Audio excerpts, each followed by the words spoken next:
So if you thought you were intermittently fasting the right way, newsflash, you're not. Hey, what's up, guys? My name is Dr. Philippe. I'm a board-certified family medicine physician, a former personal trainer, as well as a former Division I basketball player. And whether it's for health tips, nutrition advice, etc., you've come to the right place. So I wanted to take some time out in this video, it'll be a quick video, to tell you what intermittent fasting is, what it is not, and how you can use it to help you supercharge your weight loss, depending on what your specific goals are. So when it comes to intermittent fasting, what a lot of people describe it as is basically restricting your eating window to within a certain time frame, whether it be your first meal at 12 noon and then your last meal at 8 p.m. and then you'd have like an eight hour window in between.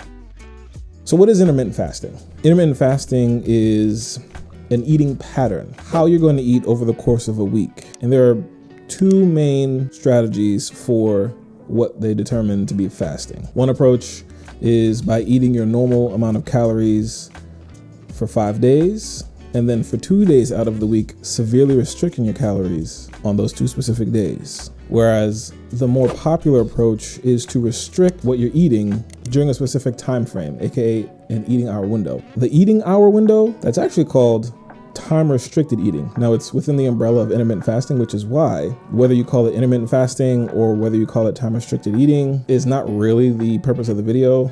Just wanted to clarify the misconception, what intermittent fasting is versus what time restricted eating is. The reason why it's important to understand the difference is that when you're intermittent fasting, you're choosing a time frame or a number of days where you're going to severely restrict your calorie consumption. And on the days that you're not fasting, you are basically eating as you want. Time restricted eating is basically choosing a time frame within the 24-hour window to restrict your caloric consumption. Normally people vary between 4 to 12 hours of an eating window of some kind. This provides you more flexibility as it comes to adopting a new dietary pattern or a new style of eating, because you're not necessarily severely restricting your calories on any given day. What you're basically doing is determining what your caloric consumption will be, choosing the specific way you're going to eat, and then you're going to push that into an eating window, whether it be an 8-hour window, whether it be a 10-hour window, a 6-hour window, etc. You set the window, you choose how you're going to eat, and you're going to choose how much you'll eat, and then you'll just fit it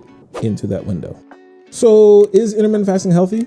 It can be, if you use it the right way. And you also have to pay attention to your own hunger cues. Now, what does the research say? Well, aside from reducing your caloric intake over time, the research has suggested that it can help regulate blood sugar levels. And also it can contribute to heart health. But like I mentioned before, intermittent fasting really is a description as to how you eat. If you eat poorly and intermittent fast, you're not doing yourself any favors at all. So you still have to eat healthy. So some quick tips on how to make the best of intermittent fasting. What you want to do is you want to choose a fasting window. That's your step number one. Like I mentioned earlier in the video, common options are about 16 hours of fasting and then choosing an 8-hour window. For those of you that skip breakfast, maybe you can start around noon and then go from noon till 8. Or start later in the day, go from 10 a.m. to 6 p.m., depending on what your work schedule is and the way that you typically eat. Number two, stay hydrated throughout the day. Staying hydrated is the best way to reduce your hunger cues. By staying hydrated, you're more apt to continue with your fasting time and then eat that first meal at the designated time that you choose. Number three, start gradually. You really want to game plan. Planning is the best thing you could do for yourself. Not only will you give yourself time to go shopping for the right foods, especially based off of the diet that you're choosing, but then also you give yourself ability to work up or ramp up. You don't necessarily need to start with a 16-hour fasting window. You can start off with a smaller one, and then gradually over time, you shrink your eating window. You don't have to start super aggressive. You can work your way up. And of course, number four, listen to your body, listen to your hunger cues. Don't feel defeated if you try to fast or try to restrict your eating window and you're just not tolerating it well enough. So pay attention to your hunger cues. There are multiple ways to lose weight. This is just a tool to use. And if your body is not a fan of it or if your body is not responding well, adapt, pivot, and move forward. And last but not least, number five, balanced nutrition. Intermittent fasting, aka time restricted eating, is not the way to overcome poor dietary choices. You need to eat healthily in order for you to maximize what this eating style can do. One of my previous videos, I discussed the ketogenic diet, I discussed Mediterranean diet, and I discussed the mind diet. If you take either one of those three or other healthy dietary approaches, and then you combine that with intermittent fasting, you will have phenomenal results, provided you stay consistent. So you choose a balanced diet, you choose a caloric target, and then you fit that within a shorter eating window or a smaller eating window. Your days won't necessarily be surrounded by, or it won't be altered as much by mealtime.